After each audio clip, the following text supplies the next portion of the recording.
Bismillahirrahmanirrahim. Assalamualaikum warahmatullahi wabarakatuh. Alhamdulillahirabbil alamin. Assalatu wassalamu ala asrafil anbiya'i wal mursalin Sayyidina wa maulana Muhammadin wa ala alihi wa sahbihi rasulillahi ajma'in. Ashhadu an la ilaha illallah wa ashhadu anna Muhammad Rasulullah sallallahu alaihi wasallam la nabiyya ba'da amma ba'd. Bapak-bapak, saudara-saudaraku sidang pendengar rahimakumullah. Bersyukur kita kepada Allah Subhanahu wa taala karena Allah tidak henti-henti melimpahkan rahmat, karunia dan hidayah kepada kita. Hingga sampai saat ini kita masih bisa bernapas lega, menghirup udara segar, dan istiqomah kita di dalam beribadah. Ini adalah nikmat yang luar biasa kepada kita, yang harus senantiasa kita mensyukuri nikmat itu. Bagaimana cara mensyukurinya? Ya, tentu tidak cukup dengan ucapan alhamdulillah, tetapi butuh aplikasi nyata dengan seluruh anggota tubuh kita ini, dengan melaksanakan apa yang diperintahkan oleh Allah dan meninggalkan segala apa yang dilarang oleh Allah Subhanahu wa taala. Selawat berserta salam kita doakan kepada Allah, semoga senantiasa dan selamanya Allah curahkan kepada roh junjungan kita, Habibana wa Nabiyana Muhammad sallallahu alaihi wasallam. Allahumma salli ala Muhammad wa ala ali Muhammad. Semoga dengan seringnya lisan kita berselawat kepada beliau nanti di yaumil mahsyar, yang pada saat itu tidak ada lagi syafaat melainkan syafaat dari Rasulullah. Tengah orang menjerit kepanasan, mohon pertolongan, kita merasakan kesejukan karena syafaat dari baginda Rasulullah sallallahu alaihi wasallam. Amin ya Allah ya rabbal alamin. Saudara-saudaraku sidang pendengar rahimakumullah. Pada kesempatan ini, di waktu yang relatif terbatas ini, kita akan coba lihat sebuah hadis dari Rasulullah yang diriwayatkan oleh Imam Abu Daud, Imam At-Tirmizi, dan Imam Ibnu Abbas. Nabi menyampaikan, al jannatu mustaqatun ala arba'ati nafarin, kata Nabi. Ada golongan manusia yang dirindukan oleh surga. Di dalam hadis ini Nabi mengatakan ada 4 golongan manusia yang dirindukan oleh surganya Allah Subhanahu wa taala. Surga merindukan manusia. Coba kita analogikan Bapak dan Saudara. Ketika kita berpergian keluar daerah, kita meninggalkan anak, meninggalkan istri, meninggalkan orang-orang yang kita cintai, kemudian kita pergi. Setelah lama kita pergi, akhirnya keluarga kita menghubungi kita. Mereka menyampaikan rindu dengan kita, ingin bertemu kita, ingin bersama kita, ingin berkumpul bersama kita. Rindu mereka. Artinya mereka menginginkan keberadaan kita kembali. Demikian juga surga Bapak dan Saudara. Ketika surga merindukan manusia, ya, tentu surga menginginkan manusia itu hadir di dalam surga. Siapa mereka yang dirindukan oleh surga tersebut? Dalam hadis ini Nabi mengatakan ada 4 golongan manusia. Yang pertama kata Nabi adalah talil Quran. Mereka yang senantiasa membaca Al-Quran. Bapak dan Saudara kaum muslimin yang dirahmati Allah, kita paham bahwa Al-Quran adalah kitab Allah yang diturunkan kepada Muhammad sebagai petunjuk bagi manusia sampai akhir zaman. Ya. Manusia jauh sebelum kita dan jauh nanti sesudah kita sampai kepada akhir zaman.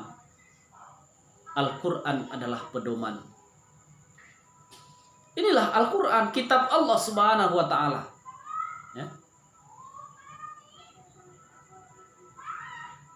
Maka bagi manusia yang senantiasa membaca Al-Quran, memahami Al-Quran, bahkan mengajarkan Al-Quran, itulah manusia yang dirindukan oleh surga. Di dalam hadis yang diriwayatkan,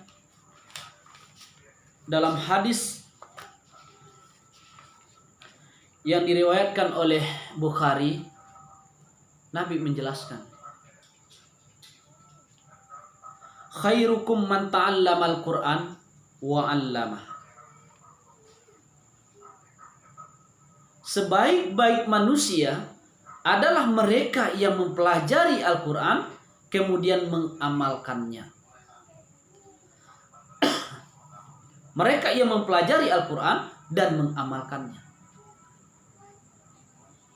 Jadi memahami, mempelajari Al-Quran adalah ibadah yang luar biasa.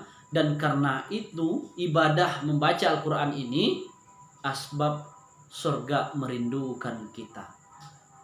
Ini salah satu amalan yang harus kita lakukan agar kita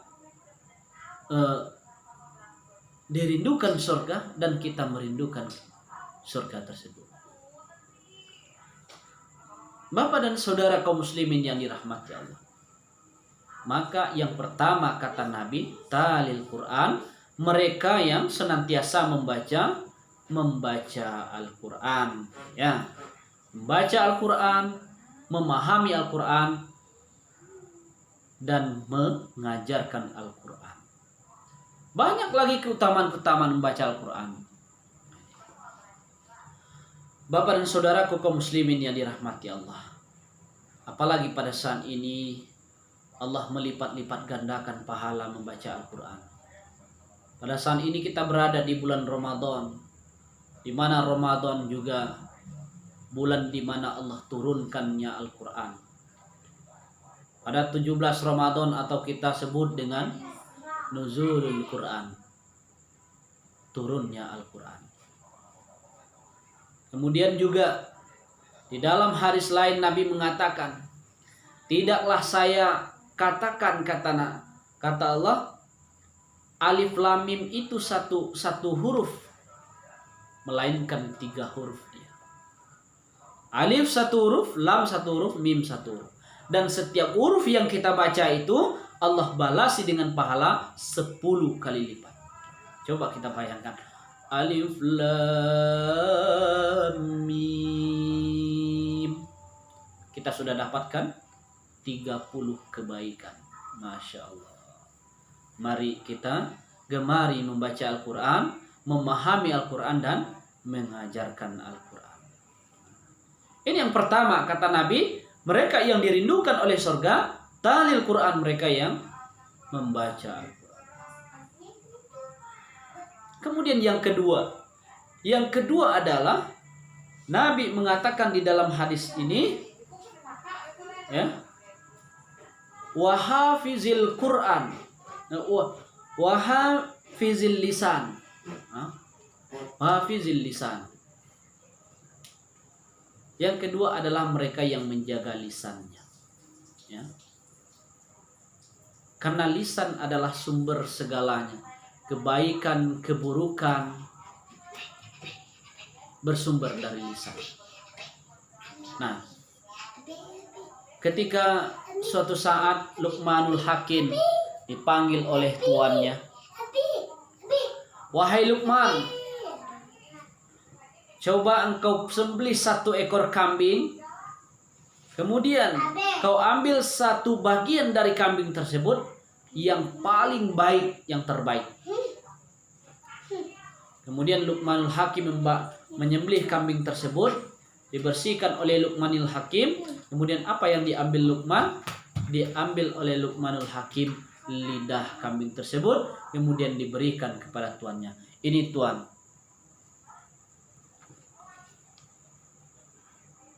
Kemudian tuannya memerintahkan lagi, wahai Luqman, engkau sembelih 1 ekor kambing lagi. Kemudian engkau ambil yang terburuk, yang terjelek dari kambing tersebut. Disembelih lagi oleh Luqmanul Hakim. Nah, kemudian setelah disembelih dibersihkan, dan akhirnya yang diambil oleh Luqmanul Hakim juga lidahnya. Kemudian ditanyakan oleh tuannya, wahai Luqman, saya suruh engkau mengambil yang terbaik dari seekor kambing tersebut, engkau ambil lidahnya.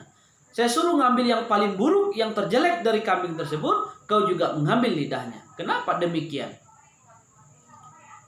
Akhirnya Luqmanul Hakim menjelaskan, wahai tuan, kenapa lidahnya yang saya ambil ketika engkau perintah mengambil yang baik, saya ambil lidahnya. Engkau perintahkan mengambil yang buruk, saya ambil juga lidah.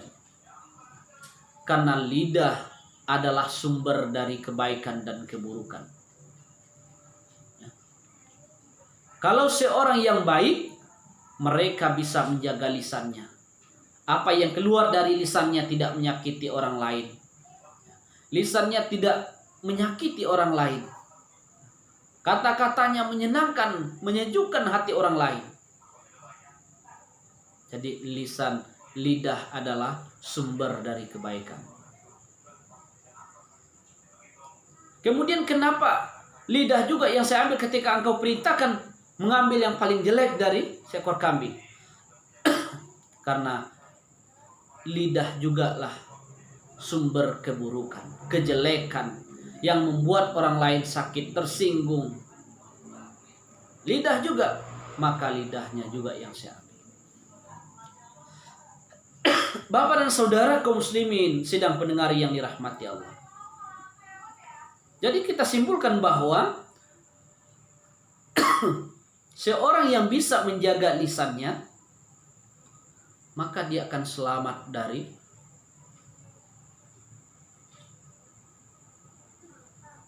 tersakitinya orang lain oleh lisannya. Karena lisan bisa sumber kebaikan. Ya.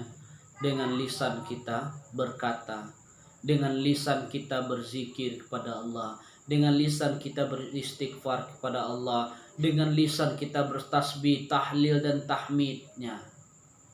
Jadi lisan sumber kebaikan.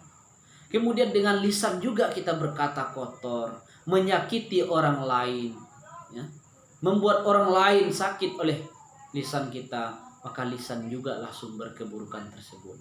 Maka sebagai seorang muslim yang beriman, kita harus bisa dan mampu menjaga lisan kita agar orang lain terjaga, terlindungi oleh lisan kita. Itu yang kedua. Kemudian yang ketiga, kata Nabi, adalah orang-orang yang memberi makan orang lain, yang mau memberi sedekah kepada orang lain, yang mau menyisihkan sebagian hartanya untuk orang lain, yang merasakan penderitaan orang lain, sehingga ketika dia memahami, merasakan penderitaan orang lain, kebutuhan orang lain, dia mau memberikan sebagian hartanya, ya, memberi makan orang yang membutuhkan. Banyak hari ini kita lihat bapak-bapak dan saudara, di tengah kesibukan, di tengah wabah yang pada hari ini melanda negeri kita ini, terlihat sekali kesenjangan sosial, sehingga yang miskin terlihat semakin menderita, seolah mereka membutuhkan uluran tangan dari orang-orang yang mampu, orang-orang yang diberikan kelebihan harta oleh Allah Subhanahu wa Ta'ala. Maka sesungguhnya ketika kita pahami bahwa ini adalah wadah kita untuk bisa berbagi dengan saudara-saudara kita yang lain. Banyak orang yang membutuhkan. Mungkin pada hari ini Allah titipkan rezeki yang lebih kepada kita. Mari kita sadari bahwa itu adalah titipan Allah. Mungkin harta orang lain, tetapi Allah berikan melalui tangan kita yang kita harus menyalurkan kepada orang lain. Jadi ini yang ketiga kata Nabi, mereka yang mau memberi makan orang lain. Artinya mau bersedekah, melapangkan hidup orang lain, mau berbagi dengan orang lain atas rezeki atau nikmat yang Allah berikan kepadanya. Itu yang ketiga. Yang keempat adalah orang yang senantiasa saumu Ramadan, ya. Orang yang senantiasa berpuasa di bulan Ramadan. Nah, ini Bapak dan Saudara kaum muslimin sedang pendengar yang dirahmati Allah. Yang keempat adalah berpuasa di bulan Ramadan. Pada saat ini kita berada di bulan Ramadan, ya, 1441 Hijriah. Allah masih sayang dan masih cinta kepada kita. Allah panjangkan umur kita, Allah berikan kesehatan, dan Allah tetapkan iman istiqomah di dalam hati kita. Maka jangan sampai hendaknya kita menyia-nyiakan Ramadan yang Allah hadirkan kepada kita. Ya. Mari kita laksanakan ibadah puasa ini dengan penuh keimanan. Karena insya Allah sesuai dengan apa yang disampaikan oleh Nabi, man soma Ramadana imanan wahtisaban ghufira lahu ma taqaddama min zambi. Barang siapa yang berpuasa di bulan Ramadan dengan penuh iman dan perhitungan, maka Allah akan mengampuni dosanya yang telah berlalu. Maka mudah-mudahan dengan puasa Ramadan kita termasuk orang-orang yang beriman dan meraih titel takwa di sisi Allah, dan akhirnya kita dimasukkan ke dalam surganya Allah. Amin ya Allah ya rabbal alamin. Nah, jadi itu 4 golongan manusia yang dirindukan oleh surganya Allah. Yang pertama tadi adalah mereka yang senantiasa membaca Al-Quran. Yang kedua adalah mereka yang senantiasa menjaga lisannya. Yang ketiga adalah mereka yang senantiasa mau memberi makan, berbagi dengan saudara-saudaranya. Kemudian yang keempat, mereka yang berpuasa di bulan Ramadan. Mudah-mudahan kita termasuk golongan orang-orang yang senang melaksanakan hal tersebut, dan kita termasuk orang-orang yang dirindukan oleh surganya Allah Subhanahu wa Ta'ala. Amin ya Allah ya rabbal alamin. Demikian saja Bapak dan Saudara, mudah-mudahan tausiah saya yang singkat ini bermanfaat bagi saya sebagai penyampai dan umumnya Bapak dan Saudara kaum muslimin sedang pendengar rahimakumullah.